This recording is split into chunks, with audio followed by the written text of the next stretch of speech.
We are back with the SSV boys. How are we, fellas? Good to see you. Doing all right. Good to see you Can't too. How you complain. doing? That is, of course, Kyle Shestak Yes. and Exactly. Jake Golden, who I have screwed up your last name exactly 5 times before not knowing the proper pronunciation. So that was exciting for me to learn since the last time we were here. But you are donning what has been kind of like our little baby project here in terms of like getting this bad boy rolling, and we hope it's turns into a bigger and bigger thing on down the line. You are wearing the red and white Army hoodie that you yourself designed, and it is physically on your body and ready to go to Dorking on March 29th. Yeah. Very exciting. How the hell did we get here? first Red and White Army sweatshirt here. One of a limited number. How did we get here? So how do you want to start with how did we get here? Oh man, like what was obviously we know that merchandise has a humongous impact on the field, especially at this level in the National League. Way much support for Dorking in that too. What is kind of like your overall vision with creating this hoodie and where it goes from here? For sure. So it goes a little bit into the whole dollars or votes thing that I talked about a little bit last time. And all of the things that add up, merch, concessions, match tickets, all of that financial contribution goes right to the club. And the larger that revenue is, the more money that's coming in, the club is able to field a more successful competitive roster on the pitch and hopefully win more games. So the money, the revenue, the dollars, that should equal wins when it continues to pile and stack up.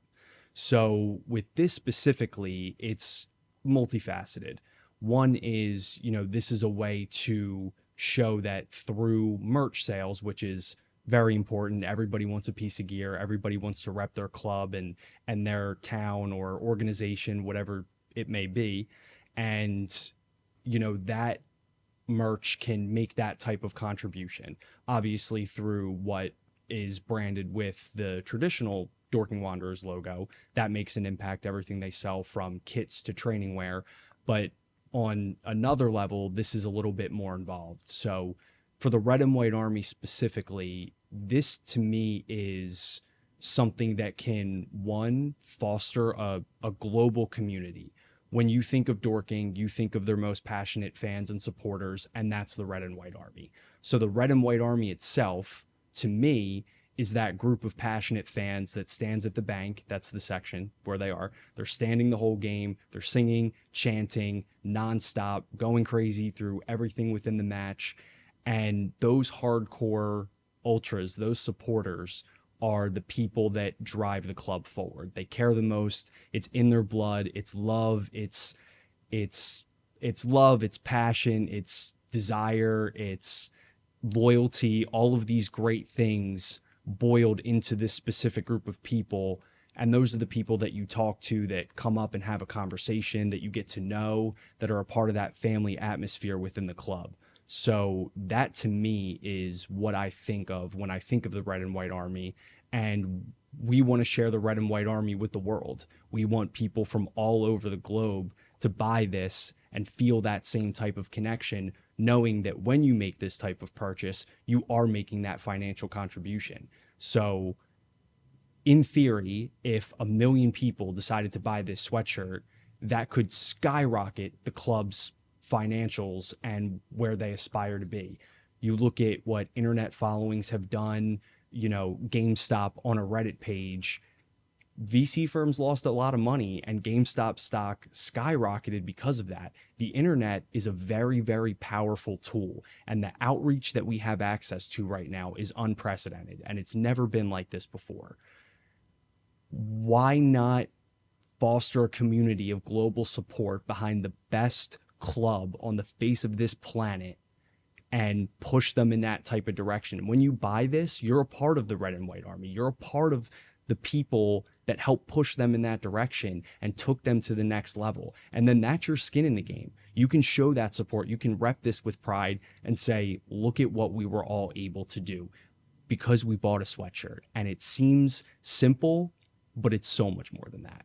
Oh yeah, because I look at that shirt and I go, this is going to be a timestamp in this part of their history. Like, this is, hey, we know that these hardcore fans mean something different. And it's been so like an interesting journey in terms of getting to know where all of the Dorking fan base really is. Because obviously it's all around Dorking proper, but in just doing this and the power of the internet, seeing that there are fans out in Colorado, seeing that there is this little patch down in Florida, seeing that there's, oh man, there's Dorking, because we went on the internet, speaking of the internet, we went on Twitter and just, hey, the shipment arrived, what do you guys think of this? And one simple retweet from the Dorking Wanderers Twitter account, it opened up a whole new door, at least for me, and going like, well, who's Jim?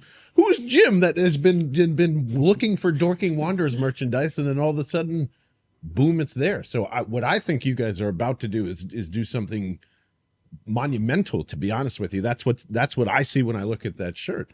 There's just not enough power for Dorking, and rightfully so, because they just turned to a full-time club, to extend that handover, even though they desperately want to. And that's why I think it's amazing what you guys are doing, more or less. Like, you guys are finally the handshake, the hug that a lot of international and Dorking fans have been looking for here. Yeah, 100%. I had somebody who runs a Dorking fan page in Brazil reach out to me, and we were DMing back and forth, and he was talking about how it's not easy to get merchandise, to no fault of the club. There's some other extenuating circumstances that make it hard to get their merch out across the globe. Mark White having too good a taste? Is that what it is? Definitely. Could be it. So we're messaging back and forth, and he's like, this is awesome. Like, I'd love to have one. It's hard for me to get merchandise. So I said, look, like, I'll send you one for free. You go to your favorite spot in Brazil, take a picture of you in it, and we'll share that across our pages. And he was floored, and he was like, this is amazing. Like, I never imagined I'd be able to get merchandise before. And Brazil is a massive soccer football hub. Oh yeah. The passion down there is next level. I mean, sometimes maybe a little too much with some different violence and whatnot, but Brazilian players have huge platforms. It's, they have a flair on individualistic style. It's a very specific, unique culture with Brazil and the sport. So you're telling me in one of the hotbeds of this sport all across the world, somebody from Brazil is taking his time to follow a small community club in Dorking. That is unfucking believable. That's the kind of fans and passion that we need. That's the kind of guy that's in the red and white army, and he doesn't even know it. And he wears this, and that's who he is. Like, he can wear this with pride and show off, I am a supporter of this club. And the same way I found out about the club is the same way that he found out about the club. He was playing Football Manager. I wasn't exactly playing Football Manager, but he was playing Football Manager, looked up the story, and that's how he became a fan. Wow. Because the I didn't know that part. The story's incredible. So if somebody in a place like that can get behind this, I think all of us can. Let's be that internet following. Let's be that community that goes absolutely batshit crazy and helps this club get a bunch of money to keep adding to their story with all these promotions one after another. And then the next thing you know, they are a league football club close to the championship or close to the Premier League. And it all happened because we shared this with the world. Everybody joined the red and white army, and then Dorking is knocking on the door of the Premier League. You can't tell me that for all of the power the internet holds with fans and support and passion, that we can't do that, because it's fucking possible. It is so possible, and it's all right in front of us. And I need everybody in the red and white army, because if you're a fan and you show support the way we love the Eagles and all the teams we're a part of, that's how I love this club. And when you see it, it's fucking contagious. And I promise you, this place will get under your skin. And once it does, you're going to want this. You're going to want to be in the red and white army. So let's fucking take over. Fuck Liverpool and Man City and all these big clubs. Fuck them. Let's do something for a place where it matters. And think about all those people that go to away matches, win, lose, or draw, and no matter what, they stand by this small club that can be a big club. They could go to Liverpool or Arsenal or wherever and support that. That's easy. That's easy. This is This is hard, and it's love, and it's passion. So let's go. Let's do it.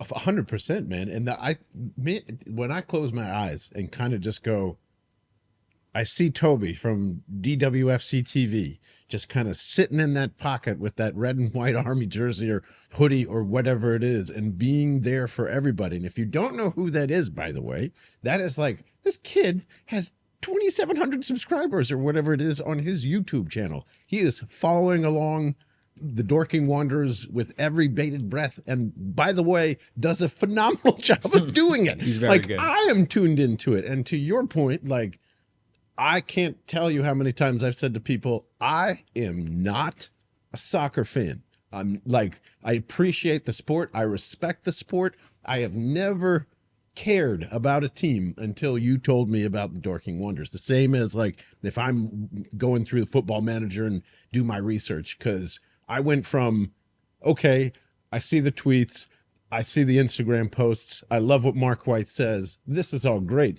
But now that I've got a subscription to the National League, and I know that also that will contribute to the club, I'm addicted every Saturday morning. I can't wait to get up with my cup of coffee and go see some fucking goals being scored, or yell like crazy when they let one up, or like I'm starting to understand what a counterattack rush is and why they need to do that and why you pull defense players instead of, and all this stuff. So not only is it doing, I mean, the obvious, Mark Wright is a lightning rod, but all that, he is making me a soccer fan because of the way you're doing it, not because of, it's a great team or wherever it is, or it's not is Manchester the Dallas Cowboys of the Premier League? Feels like it. I think people usually liken Man United to like the Yankees because they're more of like a global brand and recognizable. Very hateable. History. That's all I just needed to know. And I have no ill will either way. But, it's maybe when we start playing them one day. And like we talk about the impact of dollars and things like that. It's the culture that you also spread along with this. Just like you said, I've never seen a team that is so connected over the world, and it's just like everybody's favorite burger joint that no one really wants to talk about. It's like, no, you can come here, but you got to listen. We want you to be a part of this, but you got to be in if you're in.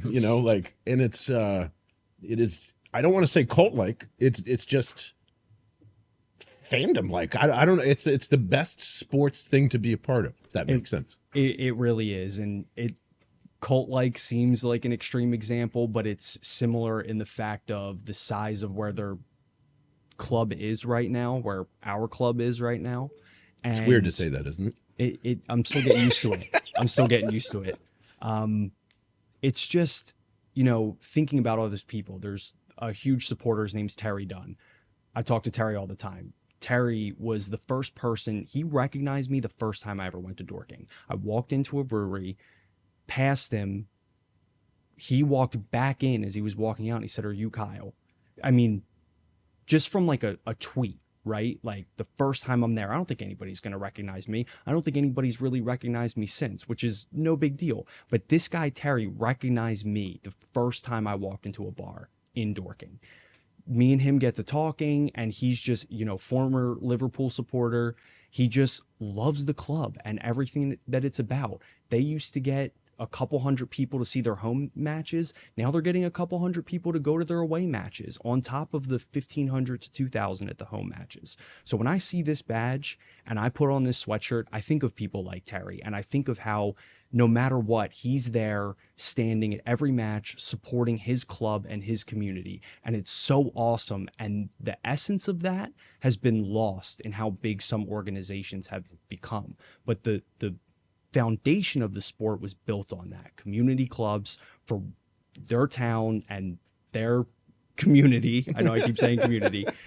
That's what this is all set up for. And Dorking's putting Real Life Football Manager into practice, and all they need is money. And I know that sounds like gimmicky, but in theory, that's what they need. They need a boost from people like us that care a lot about sports and a lot about, business and finance that's involved in the game, and pushing them forward, like through that support. I mean, it's unbelievable how hard it would be, but also how easy it is at the same time. I mean, that's we can be that Reddit community that puts them to places they haven't even imagined they could be. But it's possible. I think about that all the time when I think of you guys too, because there is a great colleague of mine that kind of spun a lot of what we're talking about together. And where we are in the world in terms of like content and merchandising, he believed that going to Forbes 500 companies and going and talking to their CEOs and be like, look, obviously inflation's going up, the economy is doing this all the time. What if you just had a standard, something that felt like a 401k, but you know, your employees were essentially in charge of, with dumping money back into? So he just put it, for instance, if you're selling t-shirts and you created an e-com company and you just dumped $10,000 of that for a year, and what you would do in a regular pension, you could probably 10, 20, 30 times, 40 times X that, and have that be your new pension plan without you having to, you know, we've got more investors, so we got to find a way to lower costs down and fire people and do all this stuff. Well, why don't you just keep a standard of living for people that you could do? And what's blowing my mind is you guys are literally putting that into practice right now. The vehicle is just sports. That's it. This is a part-time club that needs to go where it needs to go. And to your point, it does just need money. Can you imagine if like every soccer player that went through Dorking along with the fan base was also basically an owner? That's nothing different than any other business that's run in terms of a profit share, or like, hey, we're just doing a co-op with 33 people and everyone owns a piece of the company. And that's essentially what the Dorking Wanderers are. All we have to do is figure out how to run a 401k program that doesn't come out of Dorking's on the field money, and have that the community and the community is worldwide. And I think that's what we're realizing now. It's like, oh, holy shit, this really can sustain itself because of what it represents and because of what it promises on a delivery. Do I have that about right? I would say so. I mean, so look at Wrexham, right? Obviously, you know, we talk about all it takes is money. That's what Wrexham has. They got Hollywood stars. They made content. They profited from that. Blake Lively's businesses are all over the operation. But when they first bought Wrexham, they bought Paul Mullen. And Paul Mullen is a striker who was, I believe, the leading goal scorer of League One at the time. So Paul Mullen was playing in 2 leagues above the National League. Why is Wrexham good? Because why did Wrexham break the points record in the National League? Because they had money to buy fucking Paul Mullen. Like, we don't need to overcomplicate it. And I'll be the first person to tell you there is nothing wrong with that. I think it is incredible that they did that. I think Wrexham is an awesome community, but they have money and they're probably going to get promoted again. They're at least in that top fight in League Two. So you're talking about in 2 years, they go from the National League to League One. That is an unbelievable jump. Is that almost unprecedented, by the way, in terms of that? I don't know. I don't know if that was done. I mean, some teams have climbed quickly, like Luton Town, who's in the Premier League now, 10 years ago was in the National League. Leicester City went up pretty Leicester quick did a similar and won an type of EPL. jump at one point, and then they even won the Premier League, which was fucking nuts. Yeah. But I forget where I was going with that. You know, Wrexham's stadium capacity is much larger than Dorking's. It's a larger town. They have resources to a larger demographic audience, supporters, etc. So it wouldn't line up exactly the same, but for the sake of this conversation, if you have the money, you can do whatever the hell you want. And also, this might be controversial. People might not believe it, but to an extent, billionaires are good for sports because they take all their money and they put it into the game. And you kind of need that big dog, that evil Death Star type club to aspire to be and chase after. They say dynasties are good for sports, and people love to say that they love parity, but dynasties to an extent are good for sports. So we still do need those clubs. I know I said fuck them earlier, but I'm just saying that they shouldn't be the ones to only have all of the money, and there's so many other places that are equally as deserving, such as Dorking, that we actually all have the power to help foster. And how awesome is that? And like we said before, you can't do that in the United States. Can you defeat billionaires? It would take a lot, but I think absolutely you can get to that point. I think that through this type of stuff, make it accessible, make it, a fan experience. Like for this, I opened it up. I said, I want all your thoughts and opinions. The very first comment, somebody said trash, a trash emoji. Okay. Shout out, Tom. That one person doesn't speak for everybody. And we got some really great feedback of people that loved it and said it was all class or whatever the case may be. But to see that first comment say, oh, it's trash, I was like, shit, there's a chance people really don't like this. Like, I'm getting pretty nervous. And that's the God's honest truth. Like, I'm still nervous about it. But again, I want to open this up to give me your thoughts and opinions on this. If you're a part of the Red and White Army, mock up a logo, send it to me. I will listen to anybody and everybody. I want this to be a project for everyone. We can all vote on what it looks like one day. We can decide if it's going to be on a t-shirt, a quarter zip, a crew neck, a hat, a mug, a gnome, overalls. I don't care what it is. I do, but I don't. I'm down for a gnome, by the way, since you brought that up. It's something that I want the fans to give. I feel like we're giving something to the fans, but I want them to give it back to us at the same time. If there's something about this that they think could be a little bit more dorking or a little more unique or whatever, I'm all ears, because that's what I want to foster. I want to foster a global Red and White Army where everybody can give feedback and they can understand what type of community this is helping. Jake, do you feel the same way? It's getting me jacked up. Like energy's getting me going. Yeah, I feel the same way. And it's to Kyle's point. They're right there. The story is amazing. They have had continued on-field success. The culture is electric. Everybody gets behind it. And kind of what we were saying before is we didn't know how many people internationally cared to this extent. And to Kyle's point again, the power of the internet is insane. So if we can keep telling this story and get enough people involved, the sky's the limit.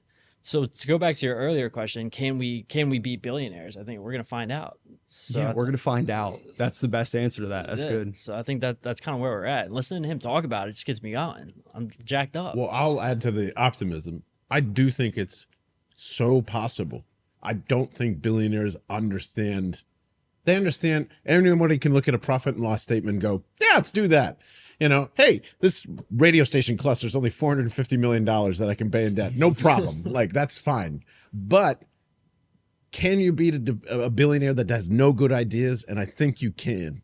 That is what I think this club represents, and I see it trying in 100 different ways on, like, how do we keep this enough to where, like, well, I don't know. Let's just be honest. Like, there's going to be a partner of evil at some point during this process, correct? You're going to have to weigh those options. We're going to have to find an enemy.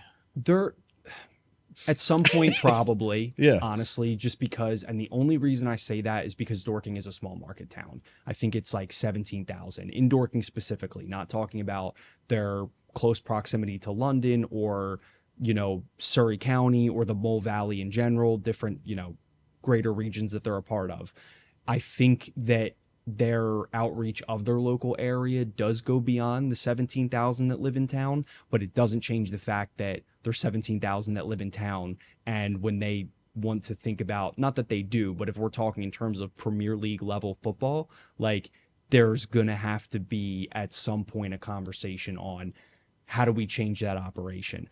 I personally see that in two promotions. Once they start to get around League One, starting to talk about how they want to get into the championship, that's when things start to change. We'll cross that bridge when we get to it. Let's just stay up this season before anything else. But yeah, I forget where we were even going with that. No, I just my total belief in, like, I do think it's possible, even though that there's going to be an evil fork in the road probably to choose when it comes to that point. But we can make that fork in the road not as evil. There's people with a lot of money that aren't, like, quote unquote evil, private equity, hedge fund managers, whatever the case may be. We can find ethical people that can help push it forward as well. And I think everybody knows that. Everybody understands that. And we would be way too naive to think that that's not on the table. But in terms of essence of the club and the heartbeat of it, one thing that I know you'll be happy to talk about, Mark White is bar none the world's best kept secret. This guy is the real life football manager. He is an electric factory. The quotes, the energy, the passion, the fact that at the end of the day it all falls on Mark. Like he's the boss man, you know, he's the capo. He's the whole part of the club. He made it all happen. Obviously with a lot of help and a lot of support and, you know, people involved. So it's not that he just did it solely on his own. This guy is out of his fucking mind, crazy, energetic, ready to roll. If you want to get behind the club, you got to look at Mark White clips, because this guy, like, how could you not get behind that? Like you said, he's a Hollywood actor, man. This guy, that's a guy that deserves our support, because you're telling me on this planet there's one guy that started a team in his backyard and took it to where it is today? Look up all the Mark White stuff. Look up all the old videos. They still have some players that have been on the team for like 8 years. If they've been on the team for like 8 years, they were playing like some real low level shit. And now they're even closer to, you know, the big time, if you will, becoming a league club if they got promoted to League Two. Look at everything he's done. Look at the whole process of how he got to where it is today. If you are a sports fan and you can't get behind him as a person or Dorking at the same time, I don't know what to tell you. You're probably not a sports You're fan. probably not a sports fan. You're probably just a big fucking bore. Because if you can't get behind that, you're insane. The second you see it, the second you feel it, you're like, fuck, man, this is the coolest shit I've ever seen. I've never heard anyone in my life describe a victory as, how do you like them apples, motherfuckers? In my life. Great. Never heard a coach say it. Never heard an owner say it. Ever. And he's both. And he's both. And he will get to a point someday where he probably can't speak that candid and open and honest about certain things. No, on the field. I'm going to God, don't listen to your co-owner, Kyle. Keep speaking the way you want to speak, Mark. Yeah, that's what makes you special. Sorry, had to put that in. As long as the fines don't rack up, because we can't be spending money on fines. When has that ever stopped Mark White? Never. The man hides right. in a freaking stadium when he gets kicked out of games and he's not allowed to coach the next one. He did. He was telling me a story about how he like got up in somebody's window and was like looking at the game and like had a, you know, earpiece in, giving the coach on the pitch instructions on what to do. You know what this guy does and how he keeps moving forward is genuinely incredible. And like I said, if you can't get behind that, then I don't know what you want out of life. If you can't like get behind a sports story like that. Because if you care the way I care and the way you care and the way you care, where's the care? You should all care. And that's the because thing, it's awesome. That's the thing too, right? That's missing in sports is a big part of it's Mark White. Because you look at American sports today, the owners are sort of removed. Like you have a couple of owners that are heavily involved. Like you have the Mark Cubans who are synonymous with the Dallas Mavericks, but not like this. Like he's not getting kicked out of games. He's not giving electric post-game speeches. He's sure as shit not getting fined in post-game press conferences because they separate and they don't want to annoy people and they don't want to rub people the wrong way. He goes right at it. And that's a big part of the Dorking brand. And it's a big part of why this story is so unique. And that's something that you can't replicate, even amongst the other teams in our league. They don't have Mark White. And when you watch him on camera and you see him on game day and you see the comments that the fans are heckling with and how he gets right back at them, there are no other owners on the planet that I can name that started a team, stayed this involved, and are this synonymous with the brand and can actually scale it. Yeah, because I'm actually for some reason I'm picturing Mark White with Pat Croce to his left and Mark Cuban to his right, and he's just petting them like lap dogs because like that's what it feels like. It's just like, I think those guys are phenomenal. I think those are my two favorite owners ever until 9 months ago, to be honest with you. I was like, wow. I think it's just different. It's unique. I think somebody semi-comparable is Steve Ballmer. I think Steve Ballmer cares whether you like him or not. Like I don't like Steve Ballmer. Yeah, so but in terms of like caring, yeah. Do you think Steve Ballmer cares about the Clippers? Absolutely. Exactly. As much as his deodorant as well. Sure. You know? And I think his whatever he's building down in LA is an atrocity. It looks terrible. But other than that, it's I great. slightly disagree. However, I might have said this last time we talked, but and this is going to sound corny, but you can't fake being genuine. And that always repeats itself in my head. And I genuinely believe if I could point to one reason on why Mark answered my cold call email the same day is because what I put in that, he speaks the same language. Mark tells me he gets hundreds of messages after a big win and he'll answer mine. That's not like a humble brag or something. I just think it's a testament to him and I have the same feeling towards what he has started and continues to build. And that's why he's allowed me to enter the fold. So that's what we're dealing with here. We're dealing with true, genuine passion and love of a club. Listen, we're fighting off relegation right now. It sucks. It's stressful. It's really, really not fun. But I know everybody's working their ass off to make sure that that doesn't happen. I believe 100% in everything that Mark is doing. And what this club has even taught me in my whole life of support, even if they go down, I'm still going to be there, man. This is my club. This is what I love and what I support. They go down, guess what? We're going to go right back fucking up. It doesn't matter. It doesn't. Like, it does. But it doesn't. Because I'm here. I'm here to stay. And the reason I'm here to stay is because they keep me coming back. These fans, the Terry Dunns of the world, Mark White, Chris Lee, who I talk to, who's their director of football operations, everybody over there, from somebody who sells you burgers to coaches the team on Saturdays and Tuesdays. It's remarkable. Yeah,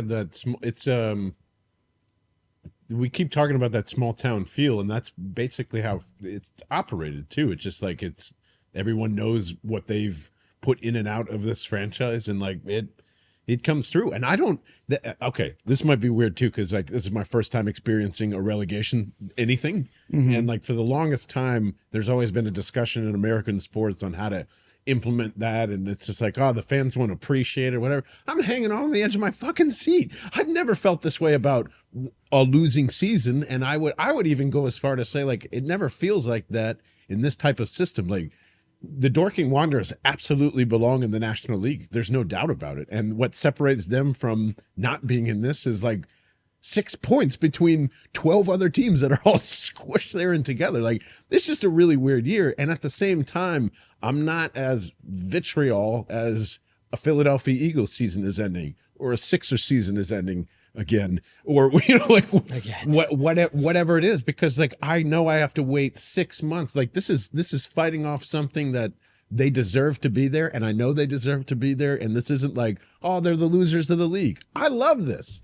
I think this is one of the best part of the sport. It's what makes the sport in general more enjoyable, because that's what you get, right? You get that added element of competition. NBA, NFL, we all know that once that season's over, losing the playoffs, never win a game all season, you pack up, you go home, you go right back at the same exact thing the next year. Here, like you said, we're in a relegation battle, but there's like 4 to 6 points that's actually separating 10th to 23 or 22. And the bottom 4 of the National League get relegated. So that's a wide spread. That's a big relegation zone. So there is an added element of competition and excitement to the season, where we're, you know, in 3rd to last or 4th to last place right now. But like you said, I'm on the edge of my seat watching every match, because there is skin in the game. There is something tangible that we need to escape. And guess what? Teams 8 spots above us are still in that fight, because it's so wide open, and it makes it more exciting. At the end of the day, it's not boring. You know, and it's way harder to predict in terms of like matchup on matchup. Like, this is a good team, or have been a great team this season. Dorking's been okay.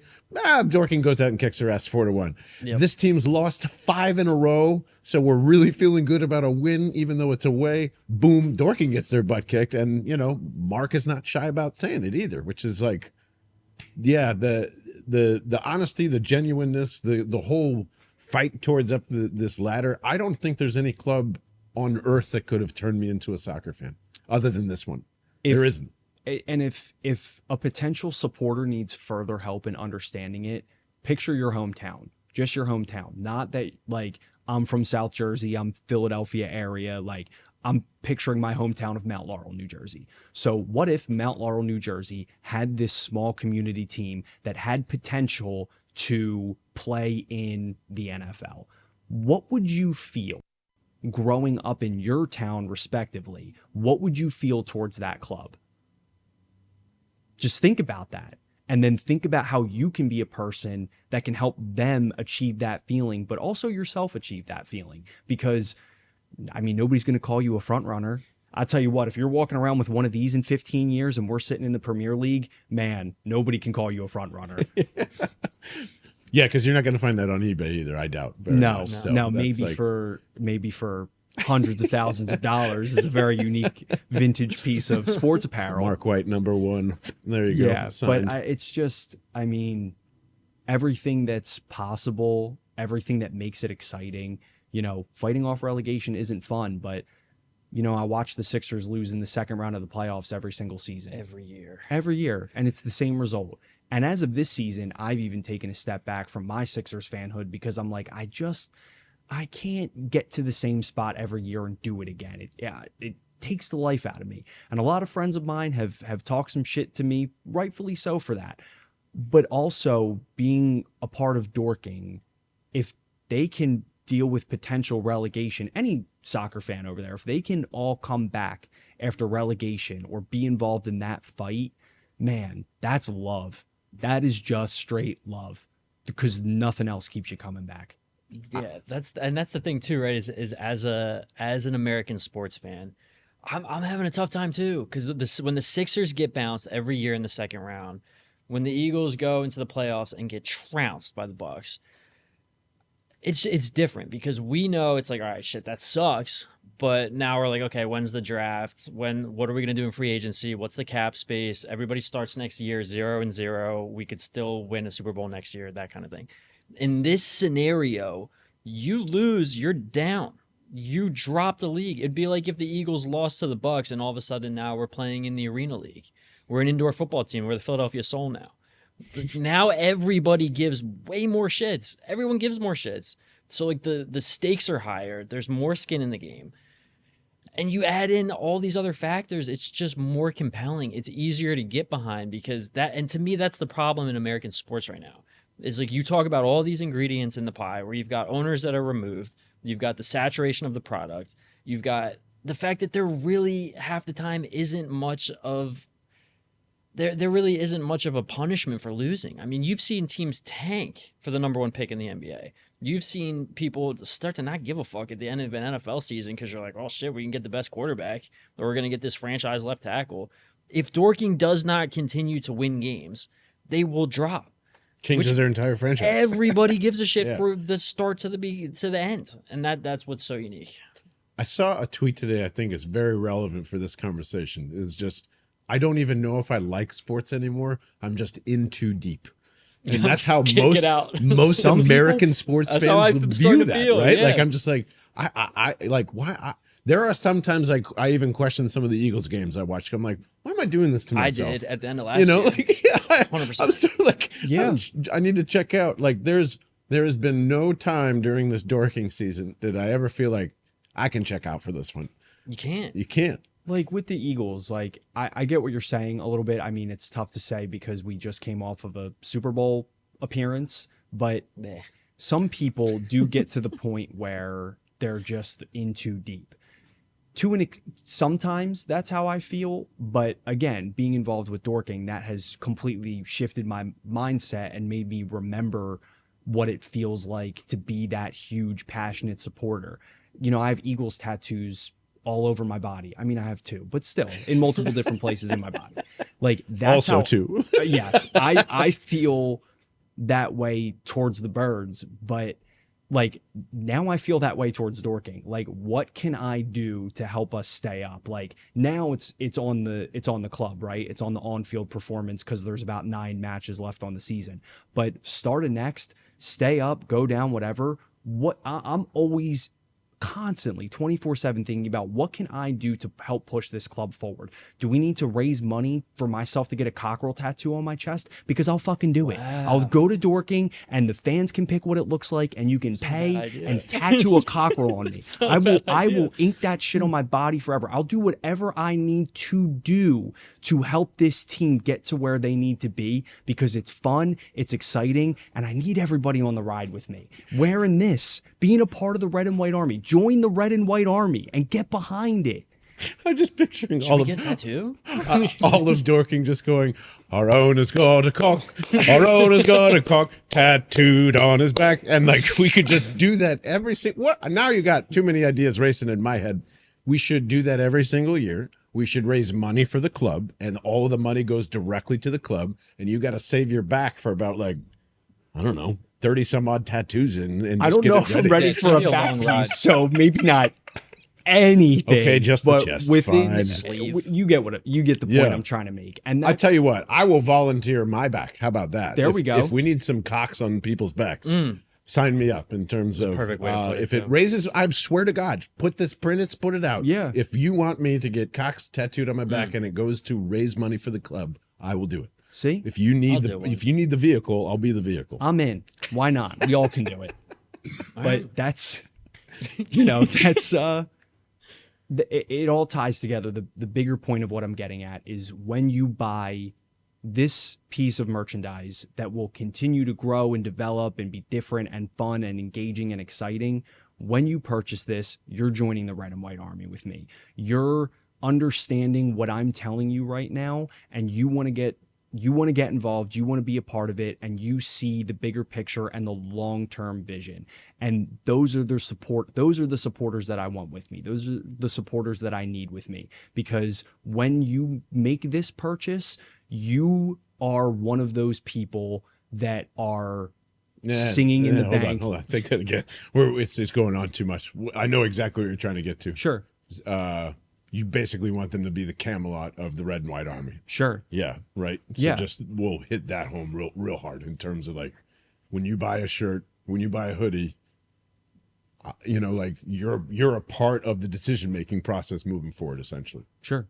Like when you buy this sweatshirt, you are a part of it. You are pushing the club forward, and you are in the Red and White Army.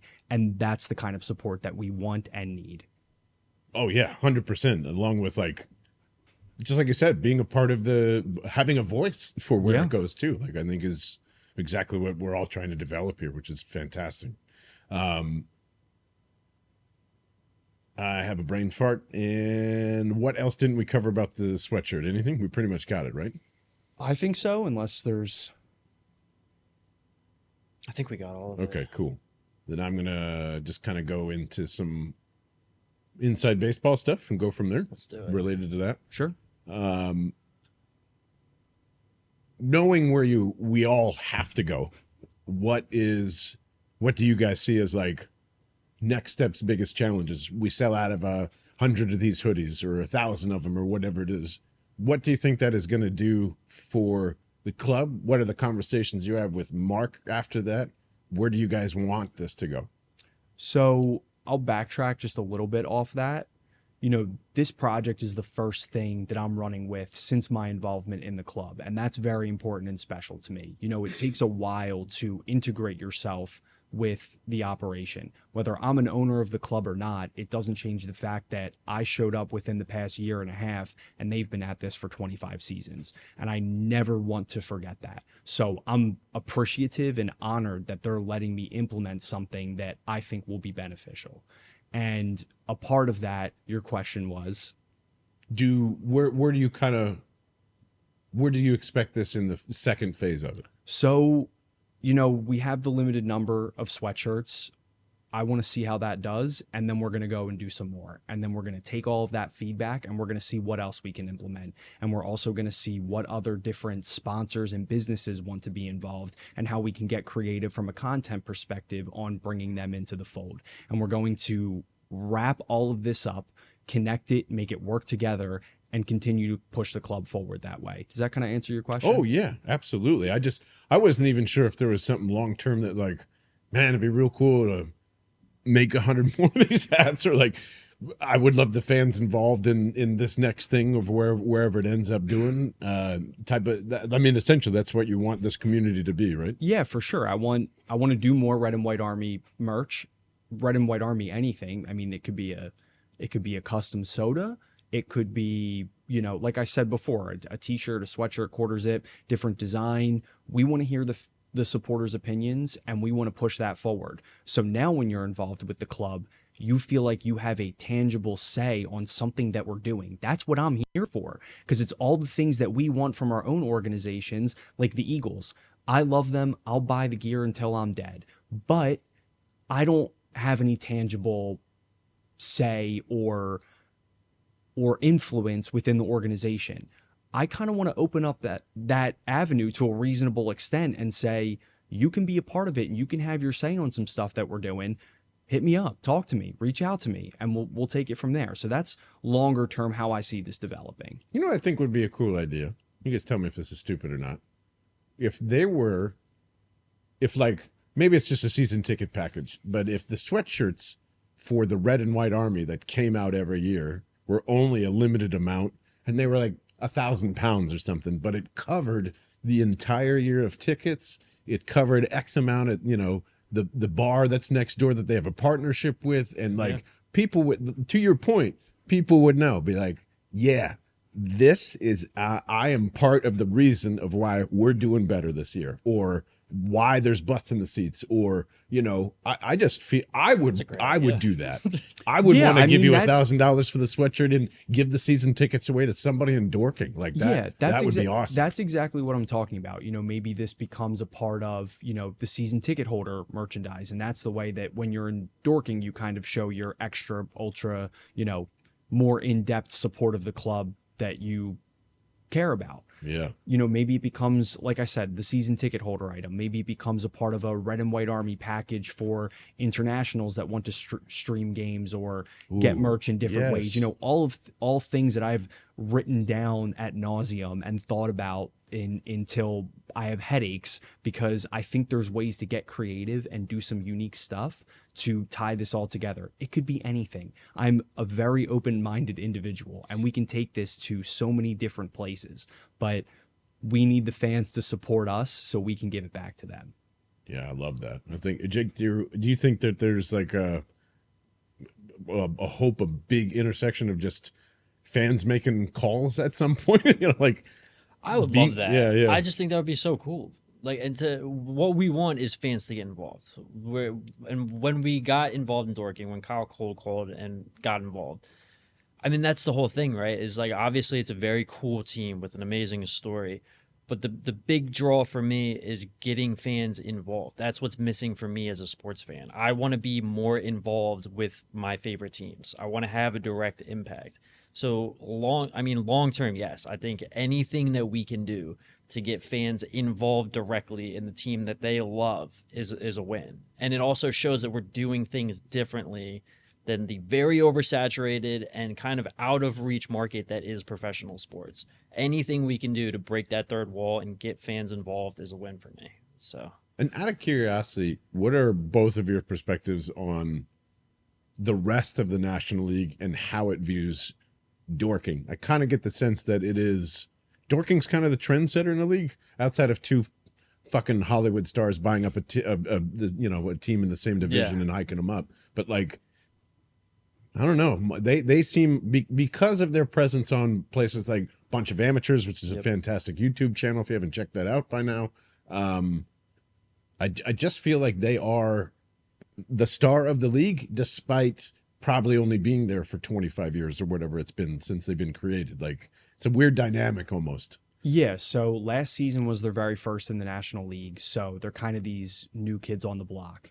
And if you watch the episode of Welcome to Wrexham that Mark was featured on and the club was featured on, you can hear him talk about how they want to get into the league. People don't know who they are, and that he wants to piss people off. And that's kind of what they do, right? You don't expect this part-time football club to make any noise, but they stayed up last season. I think they're going to stay up again this season. And even if they don't, they are trendsetters in their own right, just because they were recently started in 1999. So they go into these new leagues that they've been getting promoted into, and they piss everybody off, and people are exposed to Mark, and it just opens up, new avenues for them.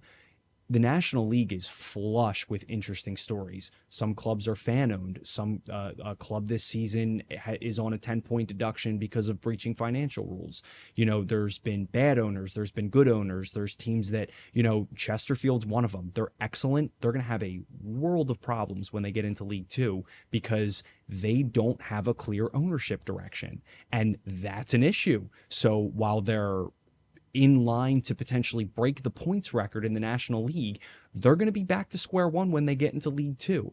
And that's, you know, not that I wish anything bad on Chesterfield or their organization, but that's kind of the beauty of the game, right? Is you could be the best team in one league and then be really scrambling in the next league that you get into. So I think Dorking are kind of trendsetters by having this very quick ascension up the pyramid, maintaining that and maintaining who they are while doing it. Would Dorking have the same problems if roles were reversed and they were about to head into that league? No. They have the plan set. They know what they need to do. They know how they want to go about it 100%. That is a well-run club. And trust me, we looked into it. I would not be a part of it if it was not. Yeah. We did our homework. And we got opinions from third parties. We took a look at numbers, everything. I mean, it was a full-blown process to get involved, as any business transaction would be, right? You want to do your homework. You want to make sure it's clean and successful and can move in the right direction.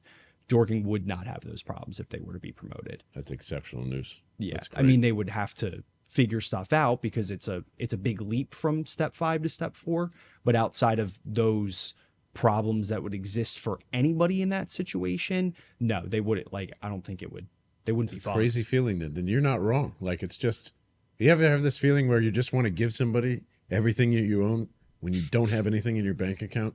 That's exactly how I feel about Dorking. So currently what I'm doing. Yeah, like anything that I could just, like, you know what? The next $200 that drops in, I just want to give it to them. Like, that's a pretty insane feeling, you know? Yeah, there's some stuff that I want to give away with the merch that I'll be bringing to Dorking on the 29th of March. And a part of that giveaway is something that I will talk about in the future on SSV channels. Yeah. But it's something from the club, and most people would assume that the club would give it to them so they could raffle it off or make it a part of a giveaway. I offered to pay for it because I know that the club needs the money and that we're not in a position to just give freebies out left and right. And I, am figuring things out as I grow my own business. But one thing I will not waver on is, if I need to pay for something, I will, because I'm in it with you guys. So just know that it's not, there's no handouts here, in a good way. We're here to all support the greater good and move forward. Yeah, I'm excited to see that. I'm also excited to see what Kyle actually looks like in Dorking. I don't think I've seen pictures. Yeah. And I've heard the stories. What do you think? World-class traveler we're sitting next to here, or I think he's seasoned. I think he's certainly seasoned. does your thick Mount Laurel, New Jersey accent stick out very large in Dorking? It has to. I mean, I've been told recently that I have an accent. I never realized it. You all have accents. That's one thing about East Coast. I say that as a Midwesterner. I moved out here. All you East Coasters don't believe you have an accent. And then you all say, "Oh, you have that Midwest accent." And I go, "Yeah, English." So I think they just hear an American, but I mean, I forget. I think this is a line from Ted Lasso. He goes, "Sometimes I forget that I'm the foreigner here." Yeah. Like, that's kind of how I feel when they say stuff, and I'll be like, "Oh, like, that's really funny that you describe something in that fashion." But I'm the foreigner, so I'm sure when I say certain things, they're like, "What the fuck is this guy talking about? Animal. Like, what is water? I don't Yeah, like. water. What are you saying? Water. This, like, I don't know. It's funny." What is, like, the first thing you would notice differently about Dorking in Philadelphia? What do you mean? Just in terms of culture. I mean, Philadelphia is a city, and Dorking's got. Well, I mean, forgetting Street. that they're both like town and city. The biggest difference.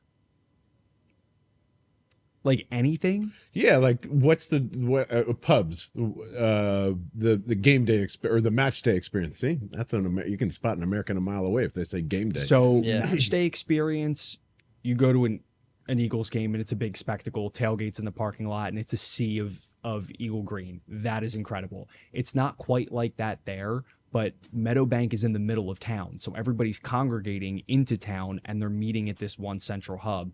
And in the building itself is, there's not like tailgates or anything like that. So it feels much more like people always say, like, football's my church, right?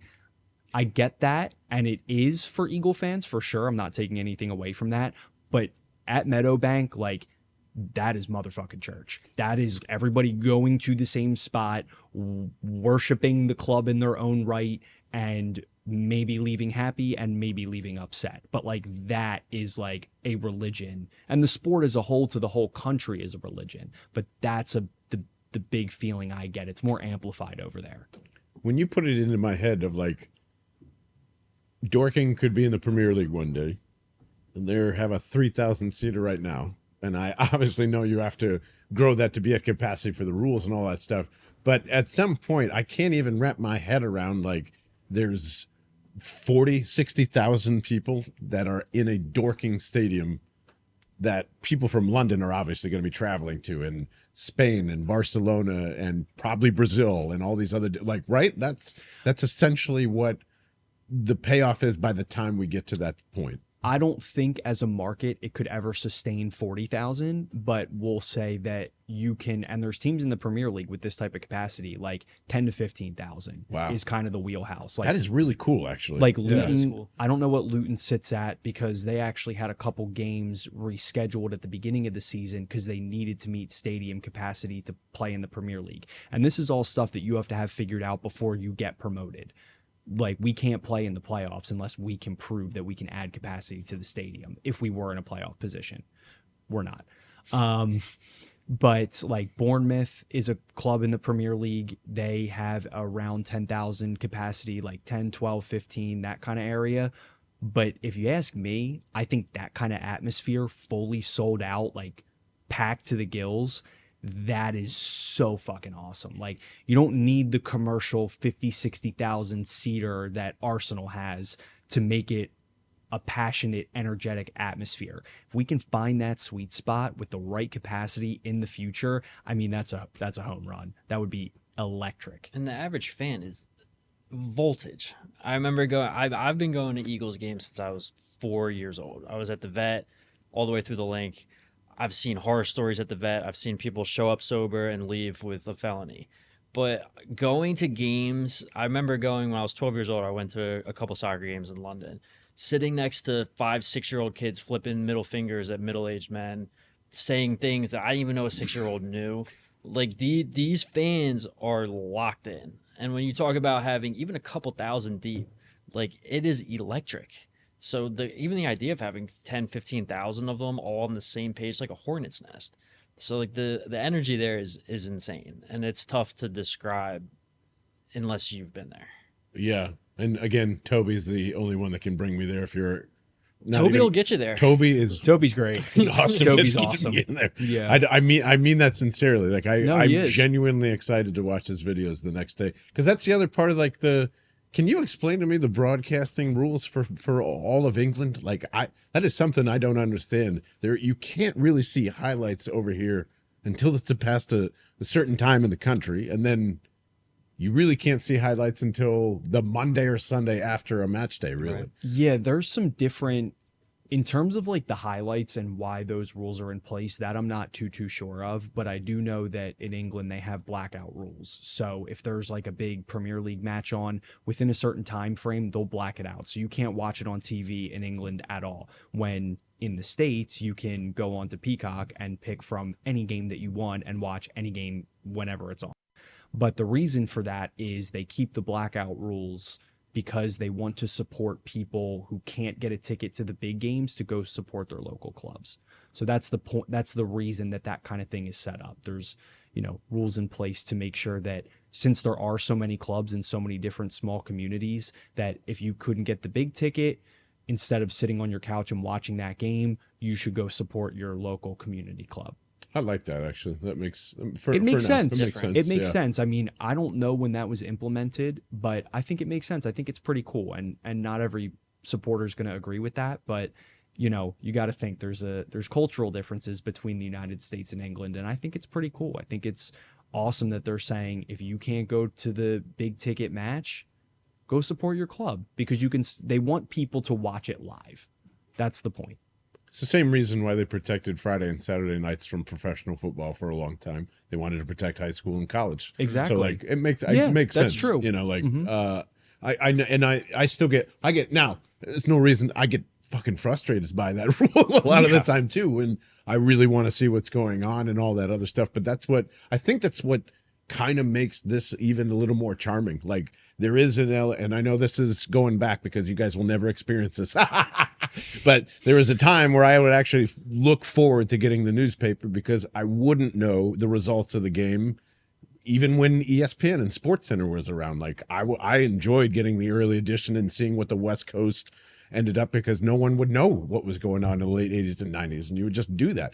Dorking kind of provides that for me. I live vicariously through the box score, little bits of highlights, the fans. Yeah. I get to hear it every now and again. So like when I did eventually get access to the stream, thank you to Kyle, I was freaking out because I go, great, now this is all what, for $27 a month? I get to watch every freaking match that I can. And I know it goes to Dorking. So as long as you sign up with Dorking as your favorite team. Yes, So yes. if you're going to watch the National League, sign up with Dorking Wanderers as your favorite team. And no matter what game I watch, they still get the money because I signed up to watch. I for them. believe that is the current There you go. structure. There you go. So a little incentive for everybody there. But yeah, I would I would highly encourage you to do it just for this team. Yeah, I mean, they played Chesterfield, league leaders, complete runaways for the automatic promotion spot, which there's only one of. So Chesterfield's got it on lock. They come to Meadowbank. National League streaming service airs it, but TNT Sport in England does the broadcast for this game.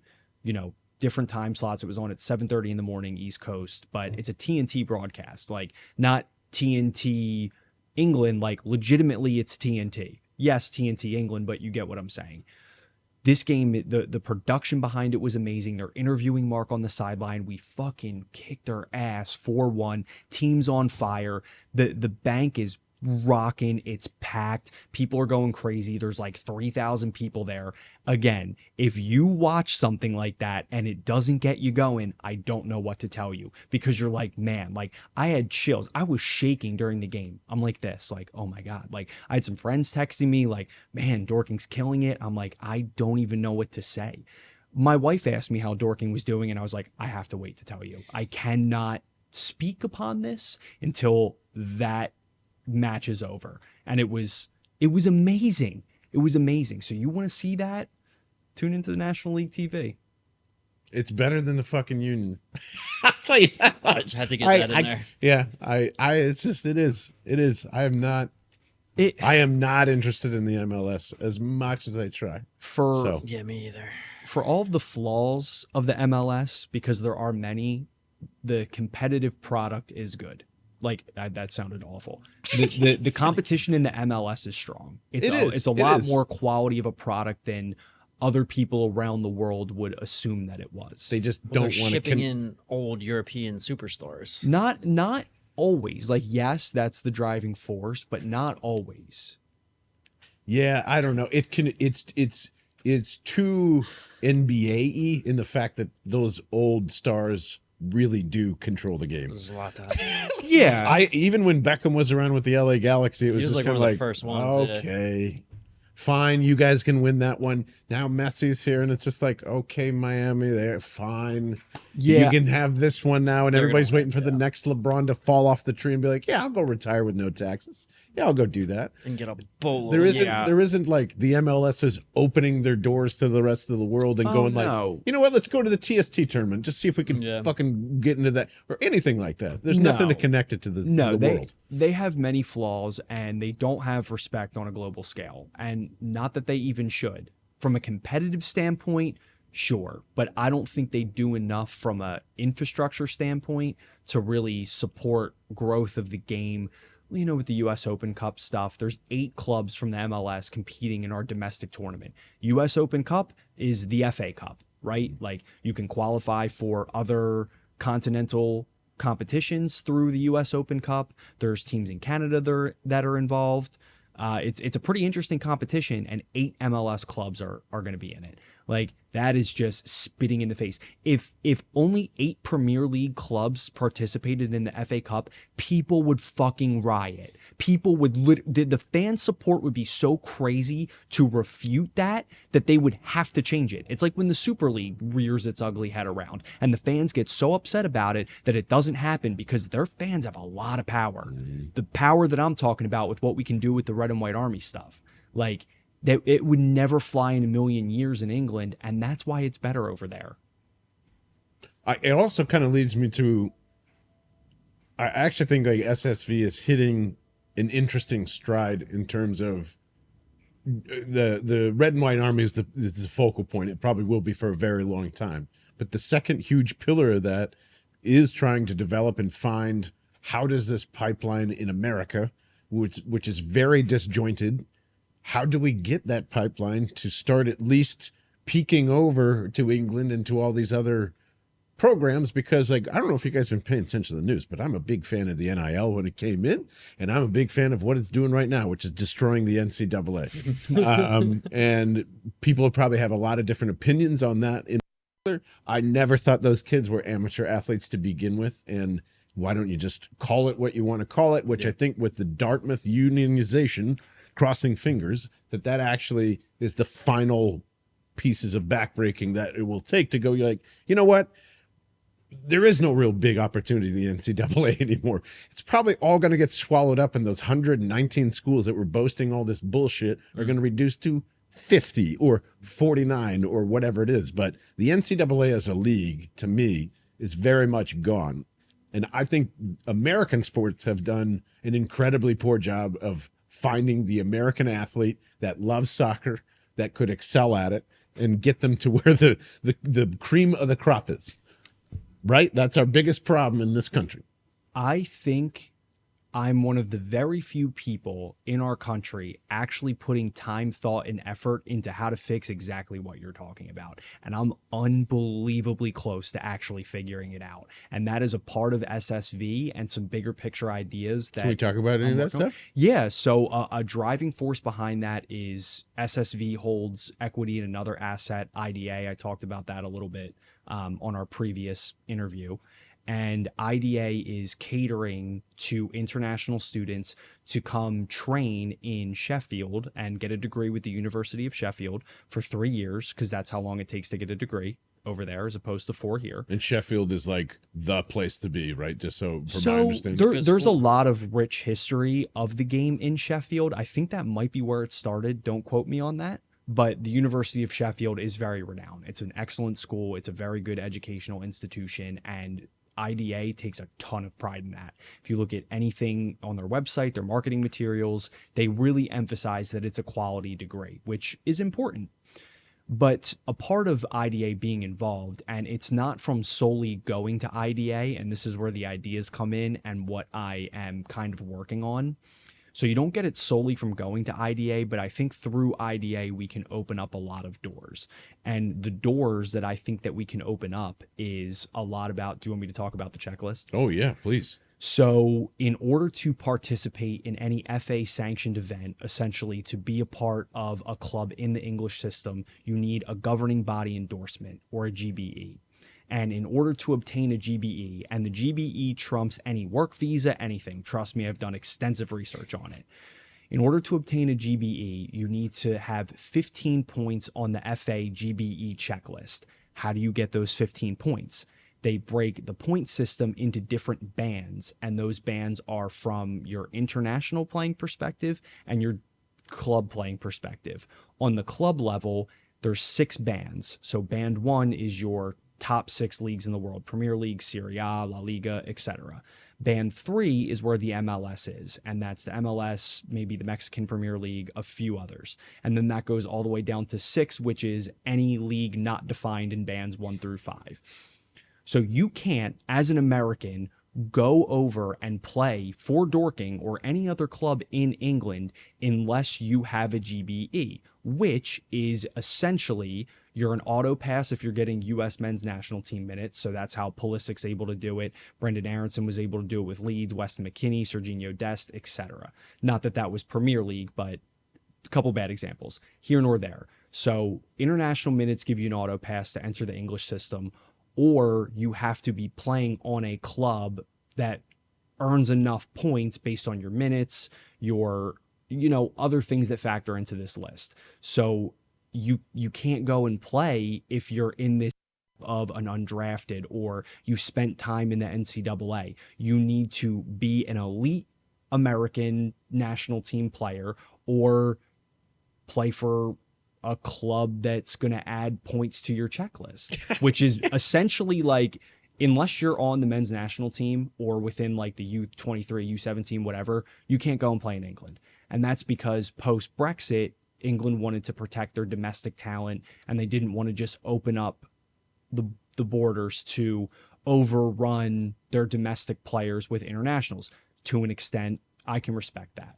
However, the English pyramid system is so large and it's so strong in its competition that all these undrafteds, all these NCAA maybes, there's a big gap in talent that could still go over there, play at some of these clubs like a Dorking, hone in their game, and give a reasonable, tangible contribution to that club. That's the kind of thing that I want to help facilitate and make happen. If in a crunched sense, there is no way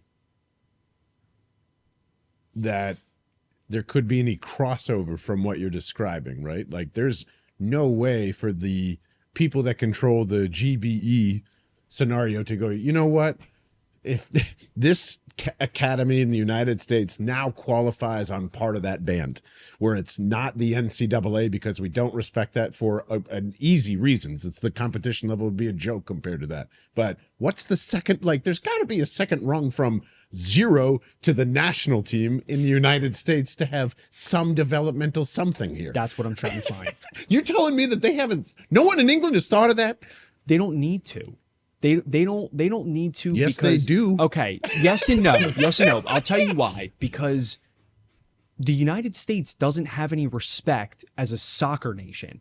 It doesn't matter. There's better athletes here. Period. Yeah, but not people that have been playing the game since age 5. We do not play, and this is my issue with the MLS and other things that don't help the infrastructure of the sport here.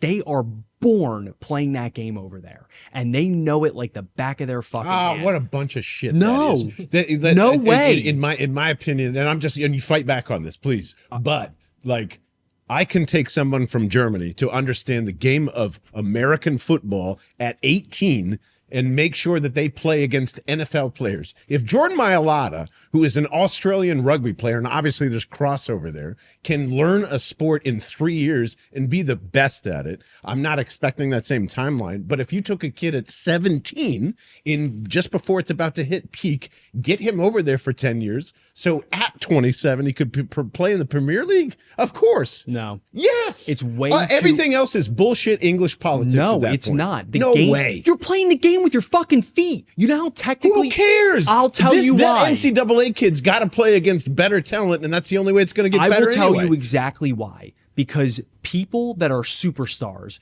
Messi, Neymar, Suarez, Pulisic, they have been technically training that skill with their goddamn feet their whole lives. They are masters at their craft. And when you are in that game, in that system in England, they are giving kids contracts at like 9 to 12 years old. Messi was going to be special the moment he left the womb. Yeah, No, that's no. Yes. No. Yes. I literally, Sorry. That is just not a technician. Time out. Okay. Time All out, right. real quick. I just read a book, The Barcelona Complex. It dove into all of this with Messi. And the reason that Messi is a superstar is because he was in Barcelona's system and Barcelona gave him a chance because they didn't discriminate him based on his height. He was developed from the Barcelona system youth academy that had a historic backing from Johan Cruyff, who implemented that system from his expertise into Barcelona, and everybody in the world spent time trying to emulate that exact process within Barcelona. That's why Messi's a superstar. If he picked that up at age 17, he'd be so far behind the 8 ball, it's not even funny. I think there's points on both sides though, right? Because I think if you want to talk about like the technical demands of certain positions. So if you're talking about like a center midfielder or like a center forward, I agree with Kyle. Like you can't, it takes so fucking long. But if you want to talk about like a left back or like a right back or even some of these like attacking wings where you're just holding the right trigger and fucking sprinting up the sideline, like Russell Westbrook might be pretty good at that. Yeah, but even left and right backs these days, they're making inverted wingers out of them. So they're making their left and right back join the attack. And that's a new age system. So now your left back and right wing are really extra wingers in your attack. Yeah, And you All have to I'm be hearing, like, all I am that hearing sound is athletes cannot learn philosophical differences between their joints, arms, and muscles. That's what you're telling me. They have no idea how to replicate that 7 years that those UK people have the leg up with working their feet, and they couldn't possibly crunch that into 3 years instead of 7. It'd be borderline impossible. I beg to differ completely LeBron on can that. be a pretty good goalie. Dude, if you took the best, and granted, this is all hypothetical because the money has to be there too. If you took the best athletes we have at 18 and made them work on their feet instead of their hands and arms, and plus, if you're as good as these guys are, you have to be playing multiple sports anyway. It's impossible to only play soccer growing up and then be a phenomenal soccer player. Bullshit. You swam, you played cricket, you did something else during that time. Sure. Like, I don't believe that. I think it is a pure out of ignorance on both sides. I think English athletes could be phenomenal football athletes in America, and it wouldn't take that much time. It would take 5 years. 5 years of people that are true great athletes to cross over between sports. Otherwise, Bo Jackson doesn't exist, fellas. Like, what the fuck are we talking about here? You Yeah. tell me Deion Sanders couldn't pick up soccer? No, but you're also okay. No, that's nasty. true. That's true. But you're also taking like a handful of like there's 2 examples of that crossover athlete, right? With Bo Jackson and Deion Sanders. In the history of the world, there's 2 guys. There would have been more. There would have been more if it was celebrated. That's all I'm saying. Listen, maybe yes, maybe no. Is it This is a huge possible? conversation. Is it possible? Yes. And I think that second rung that we're talking about is something that I would like to help facilitate. So I get that. But at the same time, this sport is ingrained in their lives to an extent that we don't even understand or I comprehend. heard this in the about States. baseball forever when in everybody South was America. coming up. I heard this forever, and it's bullshit. It is. It's just pure bullshit. It is one person growing up with the sport versus not having it. That's it. That is it. You're telling me this is why like people in the UK couldn't play baseball. Yeah, but at the same time, when we're talking There are about athletes that developing, transcend. when we're talking about developing your game, right? You're saying an 18-year-old, there's no reason they couldn't pick up a soccer ball and get to that point. versus a right? 10-year-old who picked But it up. you're Yeah. saying you're taking the best athlete, right? Some of the best athletes. I won't even say the best. Mid-range American athletes can go play that game if you give them time. Yeah, but sometimes you don't even know what that athlete is from a sports They didn't know what development. Messi. You just said you didn't know what Messi. They didn't know what Messi was when he was coming up, right? No, but what I'm saying, what the point I'm trying to make is Messi was a soccer player and he was in that academy. Like he's had talent, right? And that's what he was bred to do from the Barcelona system from a young age and was the embodiment of the Barcelona system. If you take somebody at 18, how are you defining, like, yeah, you can tell if they're a good athlete, but different skill sets translate to different sports. So then you're taking every sport in the States, we play with our hands. Every single one, you use your hands. Hockey, you hold a stick. Football, you throw and catch. Baseball, you throw and catch and hit with a bat that you use with your hands. It's a different, I'm not saying it's all impossible, but it just adds a different element to it. It's a completely different technical skill set that you can't just say a mid-level US athlete would automatically be able to play that game. Not I think it automatically. depends on your position. Like there were kids I knew growing up on soccer teams I played on that went D1 that didn't play soccer until they were like 15, 16 years old. But they got on the field and they're the best fucking athlete on the field. So it's like, can you join the EPL and have like, I think there are certain positions you could play in soccer that you could be a very good athlete at, like basketball, I think would be a good example because your feet are moving all the fucking time. Are you going to be able to trap a ball and distribute it quickly? Probably going to take you a long time to learn it. But could you track a man one-on-one as a corner, playing cover one, and then try to... Okay, you'd probably true. be pretty fucking good at it. I'm not saying that what you're saying, you take the kid 17, 18 years old, you give him a soccer ball, take the baseball out of his hand, and he can play that game professionally. That I do believe is possible. But if we're talking about the elite, like all-timers, superstar level players in the Premier League, the reason that they're in that position is because they've become genuine experts through all of that practice over the years. I'm with you there. So at that point, like, yeah, so that second rung could fit into many tiers on the English pyramid of where you could be, but you can't hit the top level if you didn't start playing that game from a relatively younger age. Yeah, like an example like Messi, he's probably had a ball at his feet since he was like 16. That's the difference between the superstars and the good or the very good. In my head, I guess what I'm truly saying is this arrogance of the pipeline that American mid-level athletes couldn't be a part of, not even a Premier League team, but whatever is the next rung down or the next rung down after that, and have layers of American athletes in 15 layers of the Premier League is very possible. Oh, 100%. I think it's both countries' ignorance towards each other in terms of it. That's the only thing that is stopping them. 110%. But we're also talking about, I think that one, yes, we do need to invest more into infrastructure so we get that global respect, which you may not think is tangible, but on the GBE list, the MLS gets very minimal credit because we don't have respect as a footballing nation. But if you're the MLS on that, if you're taking kids that are already playing the game, yes, I think that they're better than probably the rest of the world thinks that they are, and that there is room for them to play on a club such as Dorking and make a significant impact. That I agree with, if that's what you're getting at. Yeah. I think there are also soccer players that could play something else. Like, I think Ronaldo, if he was never taught soccer and you had him using his hands, he might be pretty good at wide receiver. Same with, like, Gareth Bale. He could make some damage playing wide out. Probably he's like Ronaldo's like 6'4" with like a 44-inch vertical. Like he probably plays some fucking basketball too. No, yeah, there's crossover all over, but we're also, it's easy when you're talking about LeBron and Cristiano Ronaldo and Gareth Bale like and Russell Westbrook or like these people that are, just freak physical athletes.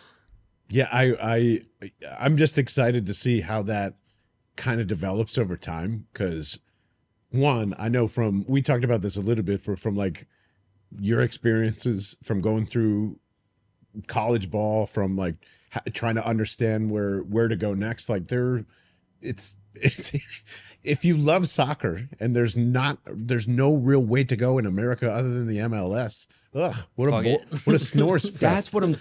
That's more of where I think our thoughts align. There's people growing up playing the game here that don't have the opportunity, but they're definitely worth the opportunity. Kids that go undrafted in the MLS absolutely should have options and places to go, and they don't.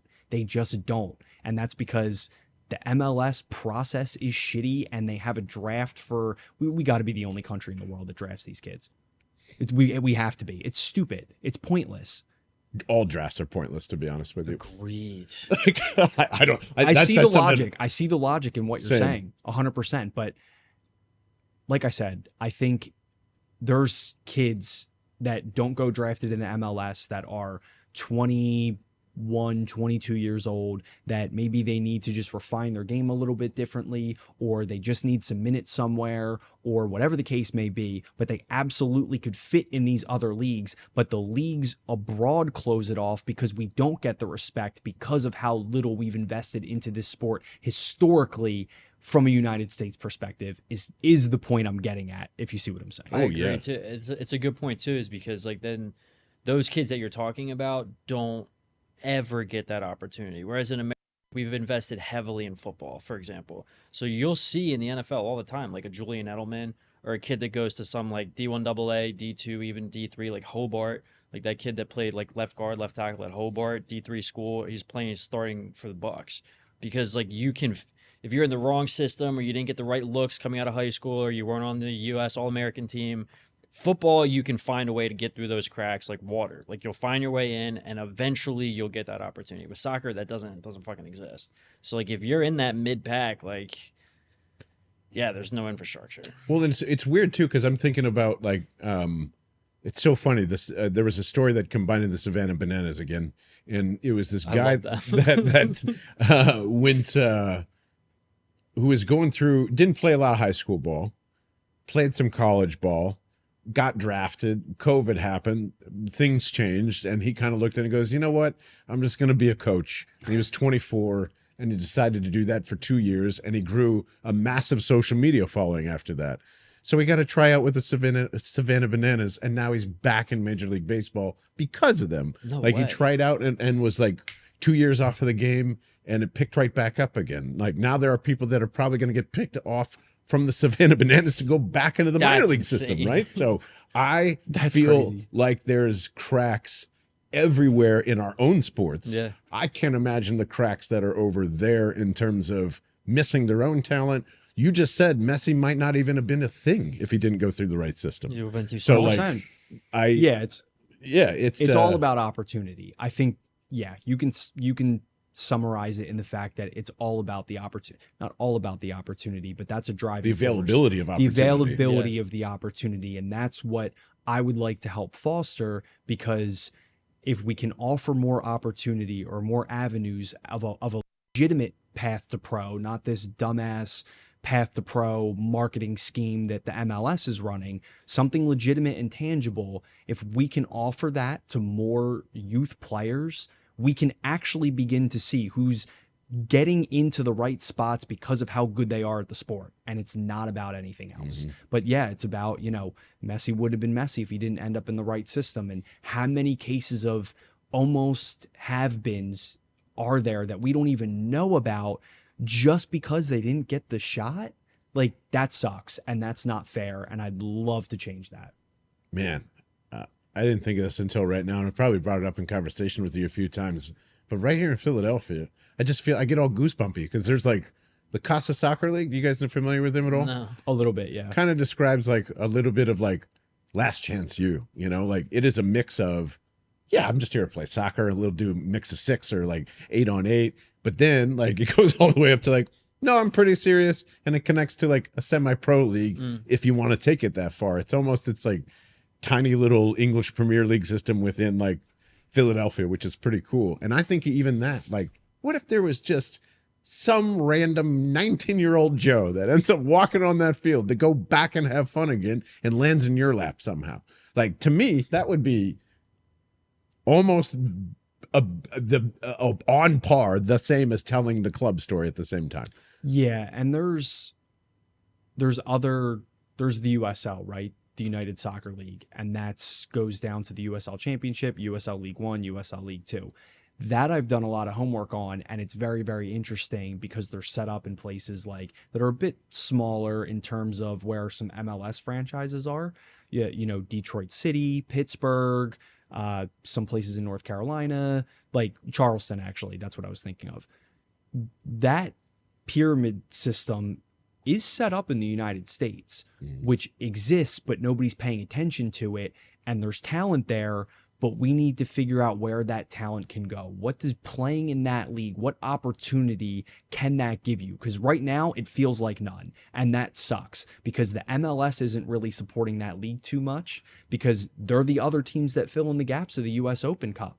And you could get, the only thing we do have is you could get the team in Pittsburgh that plays in the USL Championship to play the Philadelphia Union in the US Open Cup final. What do you think it would mean to those passionate supporters of Pittsburgh's team that's not in the MLS to beat an MLS team and win a major trophy in a US based soccer competition? But the MLS is just ruining it over and over, and they're not supporting those clubs that are the essence of what makes the beautiful game beautiful. It's all about the money. That's why we got to change all that stuff. Jay, how are we doing on time, bud? Okay, cool. Let's just have a little fun at the end. Sure. Saquon Barkley, Philadelphia Eagles. Woo! Oh, I'm so excited. What do you think? I'm in. I think it's a logical football decision, but my favorite part is the Giants are terrible, and they watched the Eagles beat their ass for years and years and years, and all they had was a sliver of hope in Saquon Barkley highlights, and now he is on the rival that continuously has beat their ass over all these years, and he's our player, and that to me is beautiful. In his entire career, you want to know the percentage of carries where Saquon Barkley was hit behind the line of the offensive line of the Giants? It's got to be like more than 50%. 64% of the time that he was on the field. Egregious. Do you want to know the highest that an Eagles running back has been caught behind the line of scrimmage in the last 4 years? 27%. 64%? Something, maybe it was 46%. I'm flipping it, but it was a really high number. Either way. I have like a little bit of a pessimistic view on it. So I think Saquon is a generational talent. I think he's a horse, but I think you could see a scenario where this is like the Marco Murray 2.0. Oh, you're giving me love the player, hate the contract take, aren't you? No, like I don't mind that. Like if you can get a bell cow back, like a Derrick Henry kind of guy, where you give him 25 carries, this dude's rattling off like 1,800 yards a season, 25 touchdowns. Fuck yeah, give him the money. 25 touchdowns? What, he played in high school? Just give him the fucking money. But like the thing, I mean, it might not be rushing. This dude's gonna get, when you pay someone that kind of money over 3 years, you're talking about 25 touches a game. I think he's wide receiver 3 along with that too. I agree with so, but like those that, things, yeah. did he ever play in a zone read system at Penn? Does Penn State run that, or are they I like don't traditional even West think so. Coast? Yeah. So like he's like north south kind of guy. So you're gonna see a lot of RPO, which could be good for him. Is that what? That's like the bread and butter of the Eagles the past 3 years. That's what I'm saying. You're gonna see a lot of RPO this year, which I've never seen him in an RPO kind of offense. I've never seen him in dude, zone he ran read. RPO with Daniel Jones. That's I mean, Did like, they? yeah, Like, a lot of it? terribly. That's why nobody ever thinks they ran it. No man. Daniel Jones is like oddly quick. So like sometimes you would get a little downfield. I He'll mean, run he did it to read the Eagles options. before he trip over himself, but not that he's good. But Yeah. they did it. They tried to do it. I just think that's. I'll be more excited about the signing if Justin Fields ends up becoming the backup quarterback. That would be so crazy. I don't know. Here's the thing though. We have this weird thing with the backup quarterback. Like I'd be scared that Justin Fields would be our starter in this like Carson Wentz, Jalen Hurts reverse situation. I don't know. So I told you about the 2 QB system yet? What do you mean? I think there should be 2 quarterbacks at all times. Where Active. would you line up in the backfield?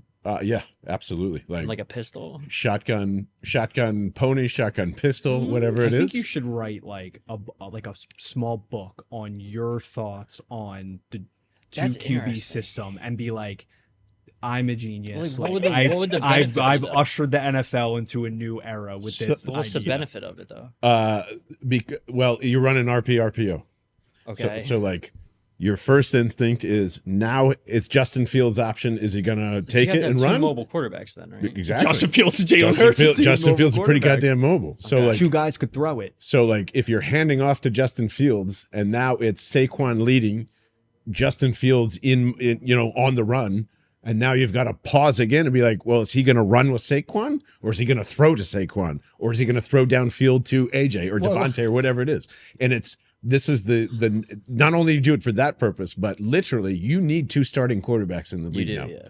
And you need to start them like NHL goalies. So like Justin Fields will play the shitty 2 away opponents, and that is known 8 weeks ahead of time. Wow. Like if you're playing against the Jets, then guess what? We're not going to tell everybody, but the team knows Justin Fields is starting week 8, and Hurts is going to back him up in case anything happens, just to preserve him, because he's gotten hurt every single year. So are you talking about catering the quarterback to your opponent? Yes. Yo, I think it You're makes on to sense. something. I swear. injured. Like, I see what you're getting at, and Because all you need to That's do is run logical. field Saquon against a really bad team. because And that's it. you know they can beat them Right.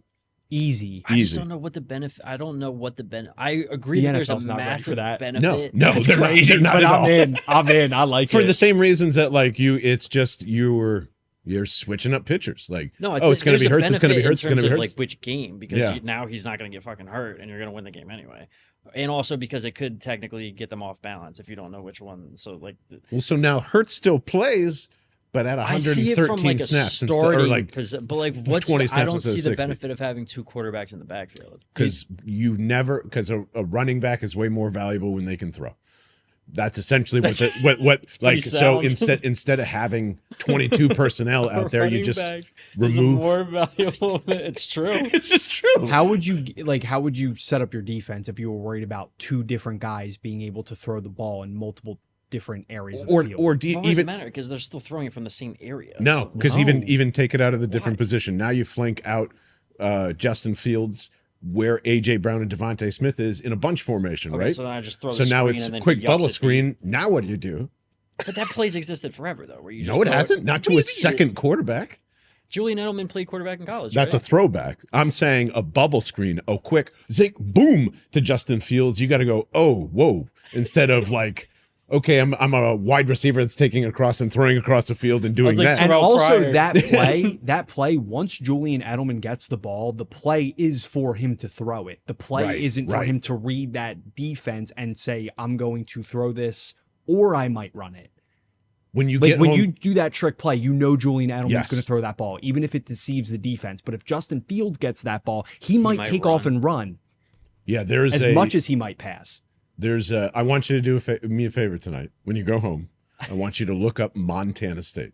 And I know you're going to say, John, that's a D2 school, FCS school, whatever it is. But they run 2 QB system throughout Do the they really? entire game, and it works. No shit. That Are they putting RPO up, where like, like points? the edge and the safety and everybody holds for the second quarterback because like, are they going to chuck it downfield? And then all of a sudden he's just like, I'm just keep running, motherfuckers. 15 yards, first down. Shoot. Who's our This I backup gotta quarterback see. right now? Is it still Mariota? Nobody.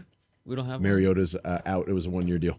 So It might be Justin Fields. Well, I wanted them to in do it with 3 years. Mariota Watch, last they're year. all going to be doing it. Everyone's gonna have a You know two-quarterback what system. though? That the reason they didn't is because Mariota's terrible. yeah, So Sounds Right. egregious. the preseason games were yeah. fun. They'll draft someone.